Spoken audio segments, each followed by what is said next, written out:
Greetings and welcome to Your Place on the River, a podcast brought to you by Carriage Kia of Woodstock, Georgia, featuring Chattahoochee Nature Center. I'm your host, Larry Stevens, a naturalist and general bon vivant here at Chattahoochee Nature Center, where our mission is to connect people with nature. The CNC is a private, nonprofit 501c3 organization supported by our members and community at large like you. To learn more about Chattahoochee Nature Center, visit chatnaturecenter.org.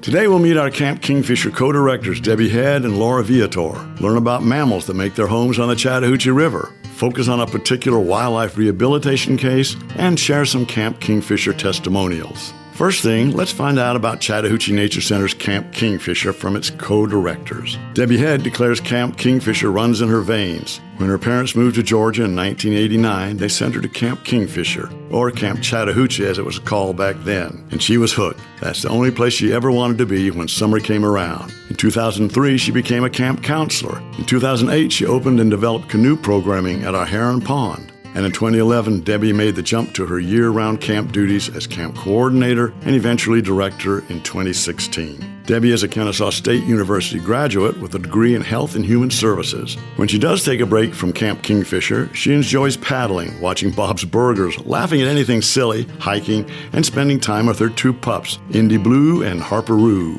Laura Viator is a graduate of Georgia State University with a bachelor's degree in art history. She has worked as a member of AmeriCorps and for the Girl Scouts of America summer camps. She started here as a school programs naturalist and a camp travel program counselor. She began working full-time with Camp Kingfisher in 2019 as the camp coordinator and became the camp co-director in 2022.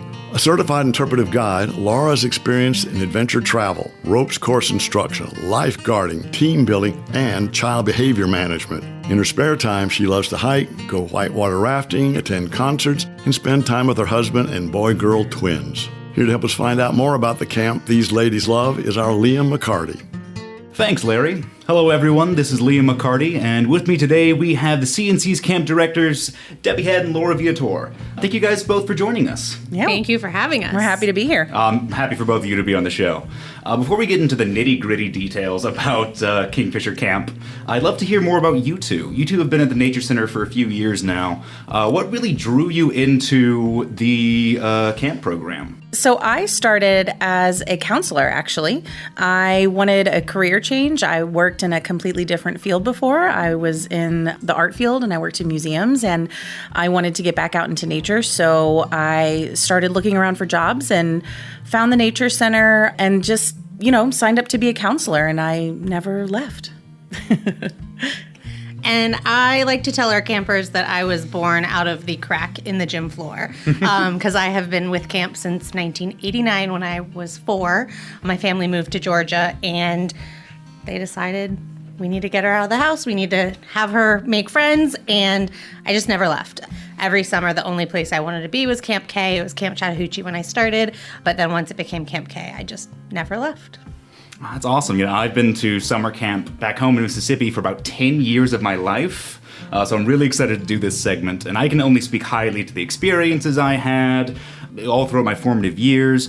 But this isn't about me. Debby, I'll start with you. What's the most rewarding part of this job? So I think for me, the most rewarding part of being a camp director is to see people grow and see the kids, the LITs, even the staff kind of grow into who they want to be, who they are meant to be, and just kind of see them take that path. Being at camp for as long as I have, I've seen kids who were our screech owls, so our 5-year-old program kids, and now they're staff.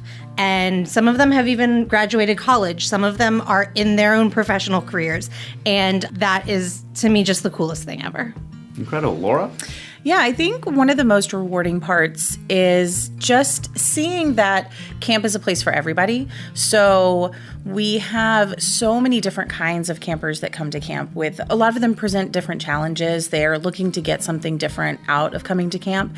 And we talk about it all the time that camp is a place for everyone. So being able to see a child that may struggle in school, that might have trouble following certain rules, that can't walk in a straight line, that can't stop talking, and when that doesn't fly at school, we're okay with that here. We don't walk in lines, we walk in blobs, we're just a place for everybody, and it's really rewarding to see kids come alive here. That's awesome. I really resonate with that, especially the kids who talk too much, can't walk in a straight line. Exactly. Honestly. Yeah. We're going to go to the other end of the spectrum in that case, starting with you again, Debbie. What's the most frustrating part? You guys get a lot of kids here, so I'm assuming it's kind of like herding cats. That is a good question. The most frustrating part of my job as a camp director, It's a tough one. it is. I feel like from a staff standpoint, as much as I love watching them grow and helping them grow, I think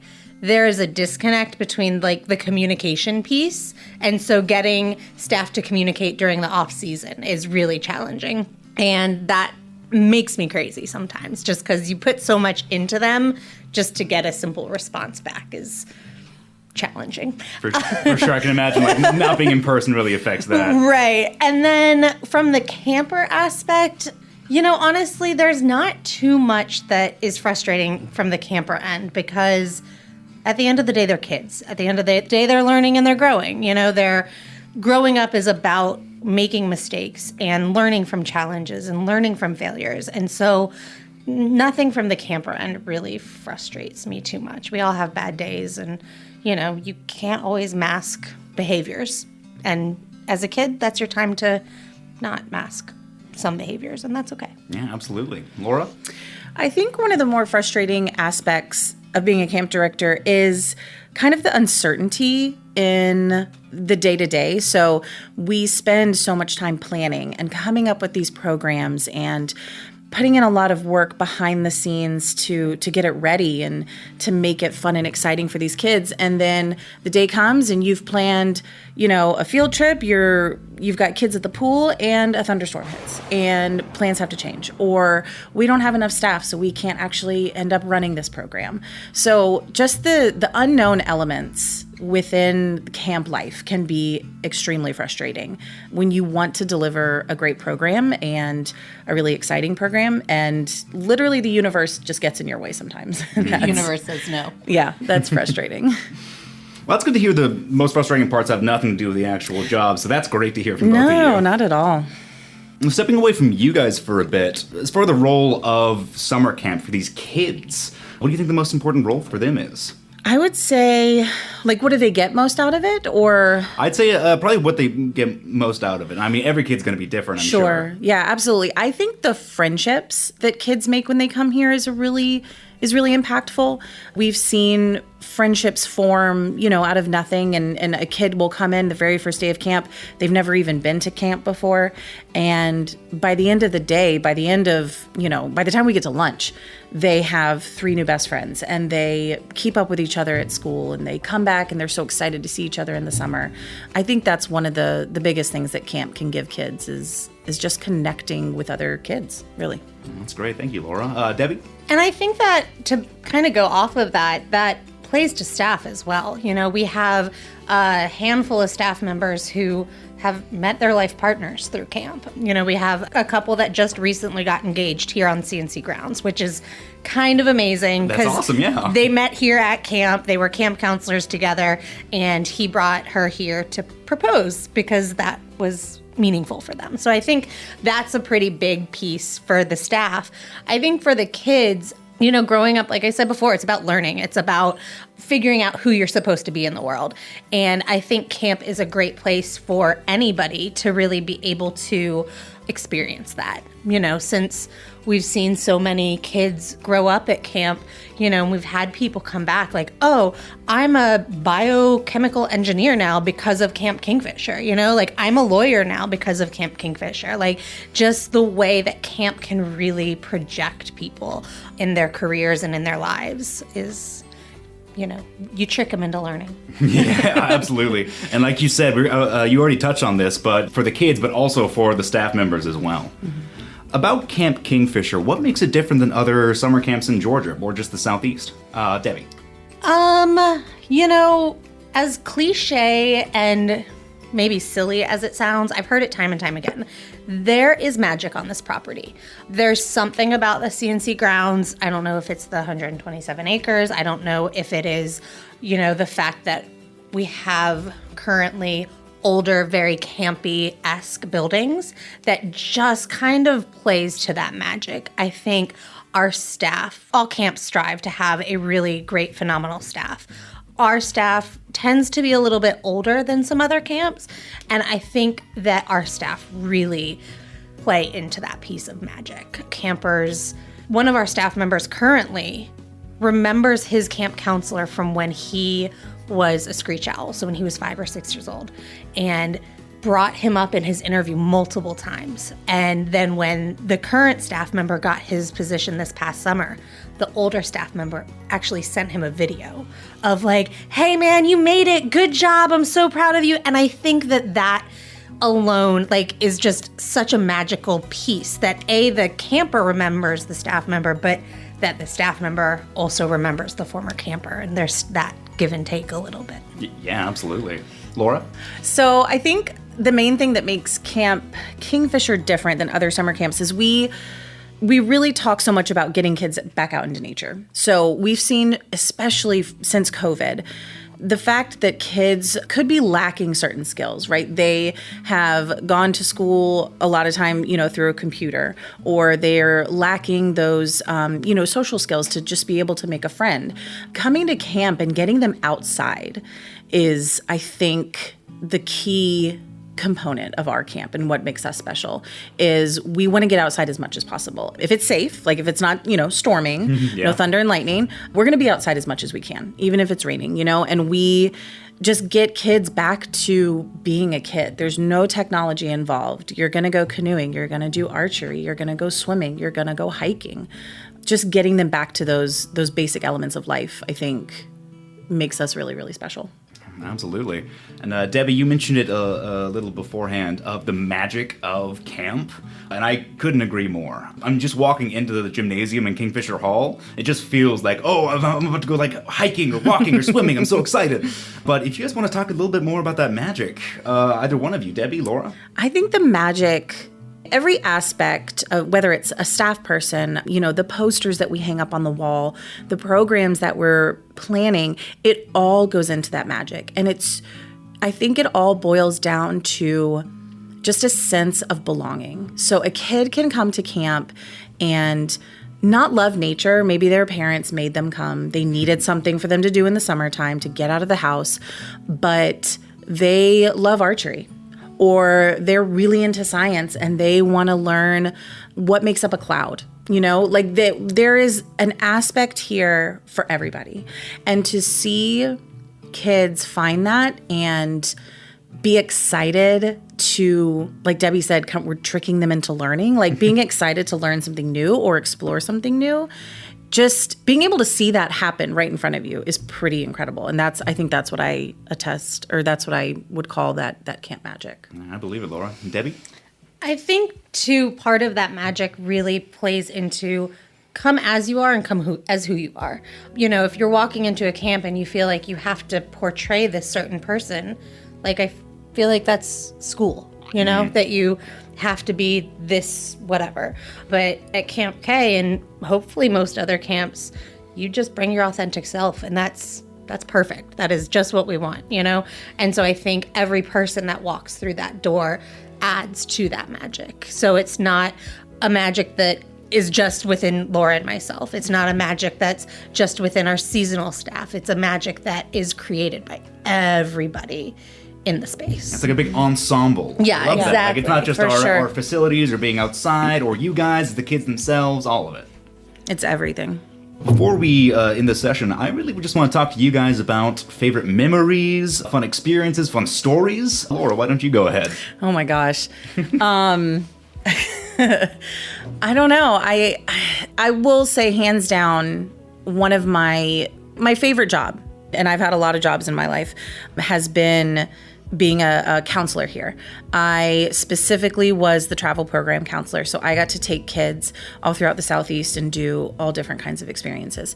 So I think going caving, we went caving a couple of times, being able to do that, taking 20 kids through the Nantahala Gorge was a big one. That was challenging. It ended up taking us a long time. But just being able to and I was leading. So I was in the front and I had 20 teenagers behind me and then 3 more staff members, kind of sprinkled throughout. So all of us just marching through the gorge floor was pretty incredible. And just where else are you going to have that kind of experience except at a camp, Like when are you going to hike through a gorge with 20 other people? It's pretty incredible. It really is. Debbie? I think one of my most favorite recent memories at camp happened this past summer when we had a torrential downpour. And like Laura said, if it's not lightning and thundering, we're outside. So the kids, were outside. They'd come inside for a while, but they went back outside, and our meadow was mud, like just straight mud. And a couple of our screech owls, our rising kindergarten first graders, full on laid down in the mud and made mud angels. So think snow angels times mud. And when we would deliver them to the cars, we were like, you might need a bath tonight. Have fun. So sorry. So from a camper standpoint, that definitely sticks out really high in my head. I mean, there's so many. I would say one shared one that you and I have might have been from this past summer. It just kind of dawned on me. We had, it was actually a camper conflict. So it was 2 campers that were upset with each other. I won't go into detail as to why, but the amount of compassion, maturity, grace that this one camper gave another camper. Social intelligence. It was, and this is going to sound cliche, it was absolutely remarkable. And the counselors, once we had finished talking with these campers and they had talked to each other and everything was resolved, the counselor took the kids back to the group. Myself, Debbie, and at that point our supervisor, Tamara, we all broke down crying. It was absolutely magical just really to see the maturity in these kids. And I think they're 7? They were 8? Yeah, 7, 8. So second, third grader. Just seeing them navigate this conflict better than most adults I know. It was incredible. I think that's a memory that'll stick with both of us for a long time. For sure. And where else would you see that but summer? Right, exactly. Right. And the ability to apologize too. In a disagreement, most times both parties feel like they're not at fault, right? And for one party to be like, hey, man, I'm really sorry about XYZ. Even if that person, wasn't an instigator or wasn't at fault, is just when's the last time you apologized for something? It's hard to do as a 30-whatever-year-old, and these kids are 8. That's just a lot of maturity packed into a tiny little bundle. Yeah. Yes, it is. Very impressive. Yeah. Well, I still remember my camp counselor from when I was maybe 10 years old. So just hearing you guys talk about that specifically is incredible. And just from talking with you guys for the few minutes here, I know there are going to be a bunch of kids that remember you two just like that. I hope so. We'll see. Well, I think that's our time, but thank you both so much for talking with us and sharing your stories. Yeah, thank you. We're happy to be here. Whoop, whoop. Back to you, Larry.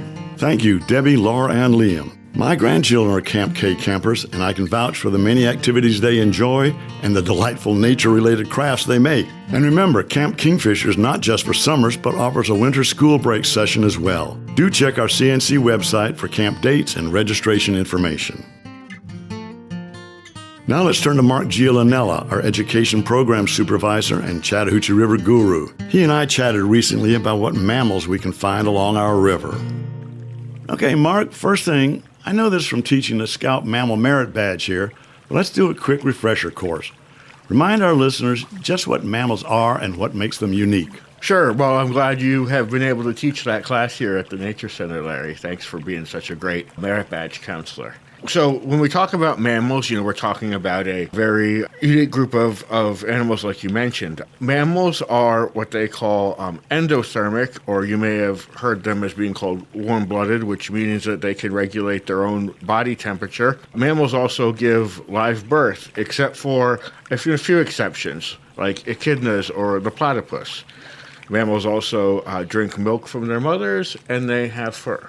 What are some mammals commonly found here on the Chattahoochee River? Well, there's several mammals that are commonly found here on the Chattahoochee River. The beaver is one of the most prominent ones that we talk about and that we sometimes get to see on our river trips. We also have river otters, muskrats, raccoons, so quite a variety, and there's even more than that. Yeah. And why do mammals thrive on the river? Well, on the Chattahoochee River, there's the habitat for them to have very good homes. There's the availability of food. There's, as we said, shelter with their homes, but also being able to, hide and disguise themselves in the brush along the shore.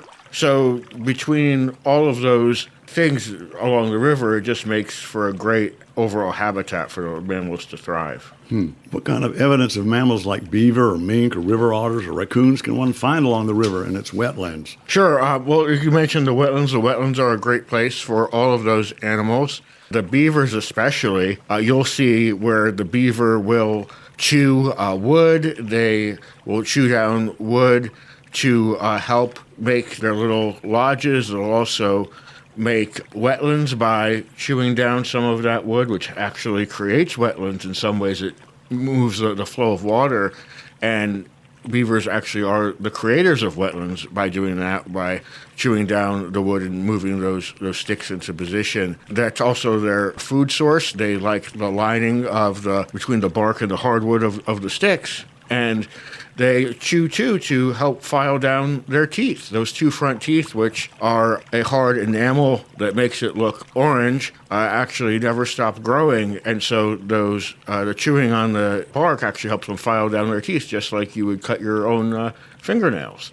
Beavers in this area really enjoy making their homes in the banks of the river. We don't really see big beaver dams like you would in other areas of the country because the riverside of the shoreline is supportive enough with its soil and the clay that we have here to make those holes where the beavers can actually go right into the side of the river shoreline. Oh, yeah, I know when I've canoed on the Chattahoochee, I've sometimes spotted beaver, and that's always a treat. Yes. Sometimes we do see the beavers out there on our canoe trips. It's always a treat to see a beaver. Sometimes you'll see them swimming along the shore, and sometimes they may even slap their tail while they're on the water, and that's always a special treat. It's really loud. And why do they slap their tails? Well, I'm glad you asked. So they slap their tails because they're either like letting other beavers in the area know that we're there, or they're just saying stay away, this is my area. So we don't want to get too close to the beaver. We let them have their distance from us, but they do slap their tails out there on the water. Yeah, tell us some more about beavers. I mean, they've had an interesting history in North America. Sure. Well, the beaver, as I've said, not just their history, because they are a large rodent, they're actually the largest rodent in North America. And because of that, they can grow to a length of 3 to 4 feet and weigh 30 to 70 pounds. But because of their size, they do have a very high quality fur that was prized many years ago by fur trappers. And those fur trappers would trap the beaver, and many years ago, they would actually make hats out of the beaver pelts, and they were considered a high fashion over in Europe. So the beaver was actually almost trapped into extinction, but since then it's actually come back and made a thriving comeback. Can folks ever see a beaver here at the CNC? Actually, yes. Not only would they maybe happen to see one swimming up and down the river if they were on our river boardwalk, we actually have a beaver of our own here that they can visit. Now, our beaver is a female beaver who actually came to us in 2016 from Virginia after being orphaned from a flood. And so she's just out on display on the campus here? Well, our wildlife staff take care of our beaver, but you can come to the center, and on the wildlife walk, we do have a beaver enclosure where visitors can see the beaver. Another animal I've seen on the river, and similar to a beaver, is the muskrat.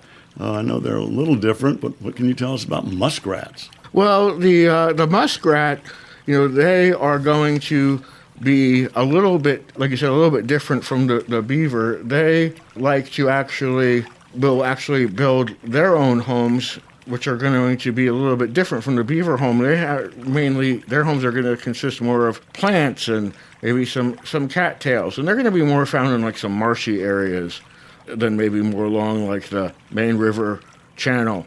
But they, as you said, they are a little different. They're going to swim mostly with those webbed feet of theirs. Their tail is a little bit longer and more slender. They don't have that big kind of flat, fat tail like the beaver would have. The muskrats also a little bit smaller. They're maybe only about like 16 inches to 24 inches long. A little bit, like I said, flatter, brown, lighter on the sides, and a softer and paler color. While they may not be quite so associated with the river as beavers and otters, I have seen white-tailed deer along the river and even over in our wetland. Do you consider them Chattahoochee River mammals? Yes, they are very prominent up along and down the river. I mean, there's a lot of area along the river that's protected and still forested, wetlands of that nature. So those make great places for the deer to spend their days up along the river, a lot of vegetation for their food. And occasionally, you'll actually see them crossing the river. They tend to do that early in the morning or later in the evening. So that's always, like I said, some of those real treats you can see on the river are seeing those deer cross the river. All the more reason to come spend time at the Chattahoochee Nature Center and connecting with nature, right? That's exactly right, for sure. And I also just want to mention one other mammal. I don't know that you had mentioned it briefly, but the river otter. The river otter is another unique mammal that lives here on the river. They are fairly large. They're bigger than most people think, but they are actually going to be the most active during the daytime, and they're very good swimmers. They like to be in those wetland habitats as well, and they have the very thick insulating fur too. But they are going to be a bit smaller than the beavers, but they also take advantage of the banks and have their nests or dens in there, which are going to be more sticks, grass, and roots. Unlike some of those other animals we mentioned, river otters are going to be carnivores, which and they're going to mainly feed on fish and maybe some smaller mammals, like little scurrying mice or things like that. Oh, all righty. Good. Yeah, I've seen evidence of the otter on our boardwalk out there in the wetland. They've left calling cards. Yes, occasionally, I would say if you get to spot a river otter out there on the boardwalk or out in the wetlands, that's a real treat. I've only seen a river otter out there once or twice, but there's plenty of evidence that they're there. Okay, good. All righty.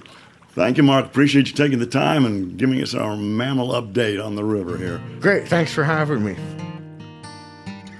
Let's hear now from another of our regulars, our Wildlife Department's Jeremy Maniapanda. He's going to tell us about one particular rehabilitation case, what occurred, why, and what people can learn to help. For this episode, I'll be discussing one of our rehab cases, some of our concerns and techniques, as well as some take-home information that everybody can use. Today we'll be discussing rehab case number 23-0068, which happens to be an eastern box turtle. Like virtually all of our rehab cases, when we are brought animals, they are typically not in their ideal condition. However, this case has some interesting context and treatment necessities. First off, though, let's discuss this species. The eastern box turtle, or scientifically Terrapene carolina, is one of the many protected species here in Georgia, as we have discussed in our last episode.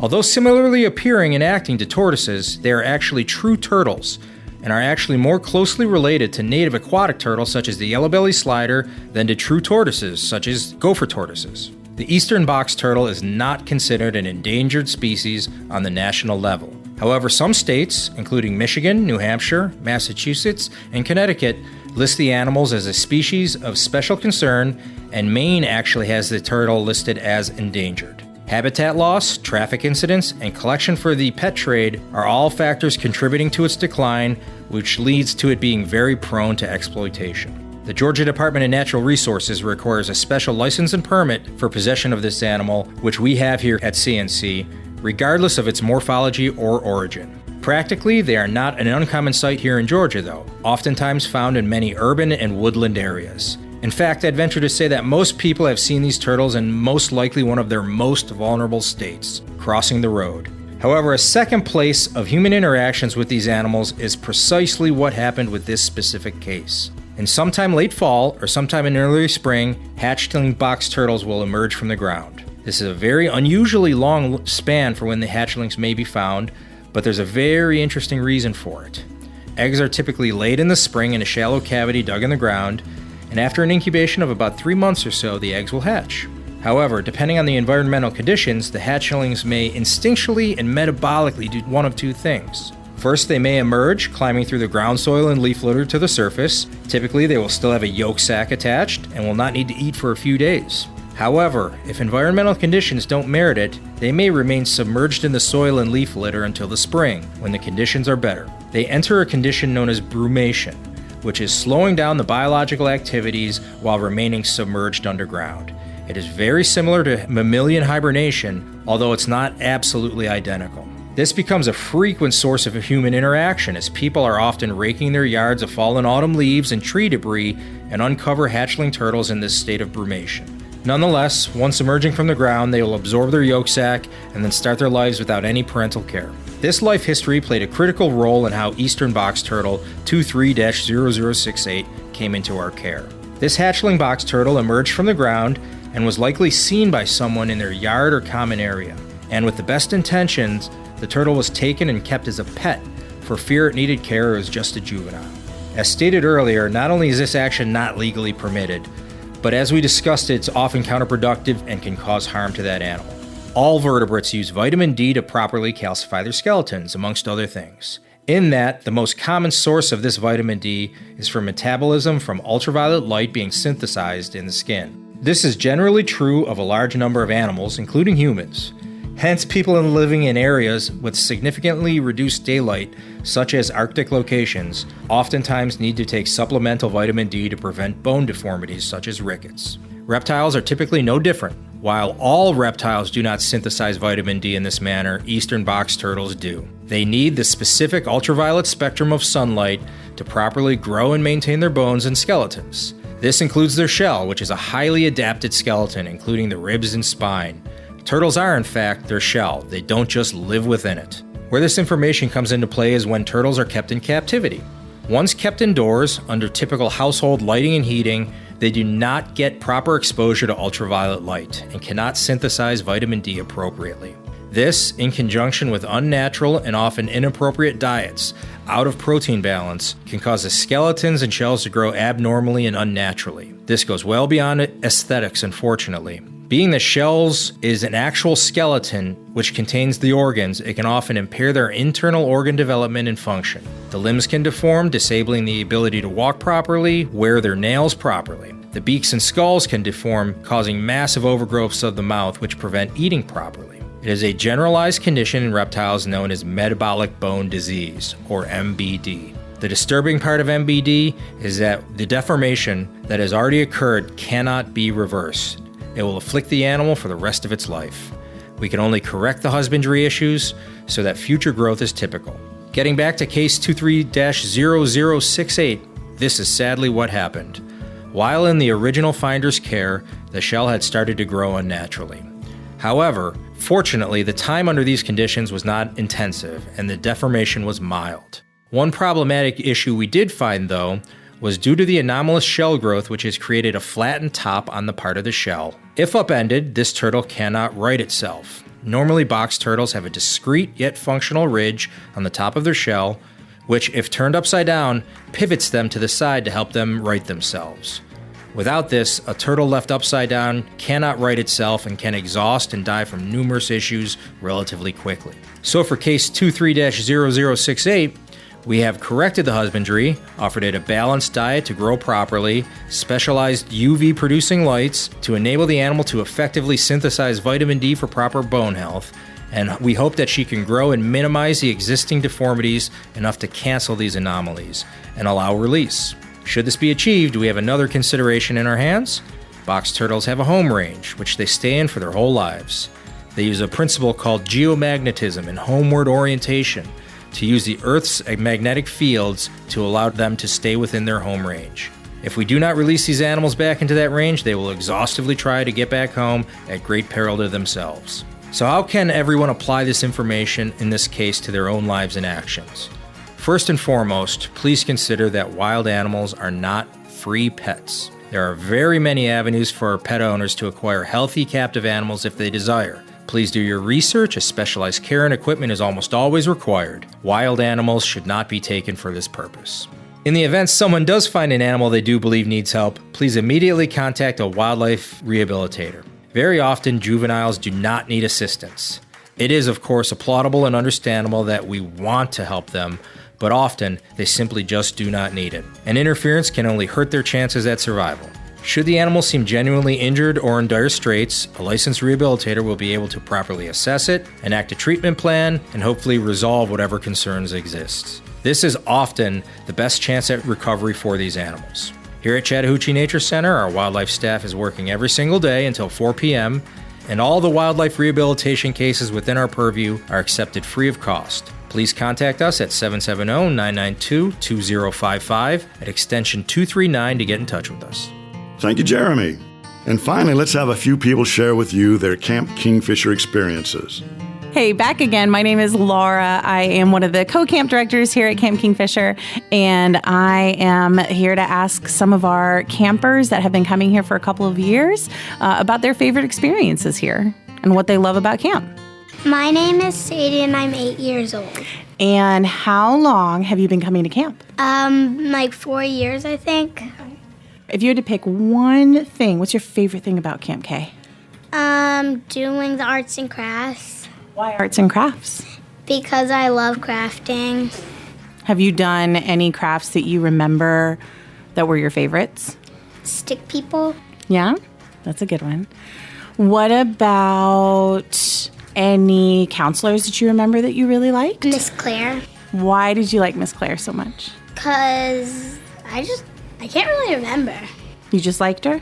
Yeah, she really helped me when I was having a hard time. Yeah? Do you want to talk a little bit about that? What kind of hard time were you having? And how did Miss Claire help you?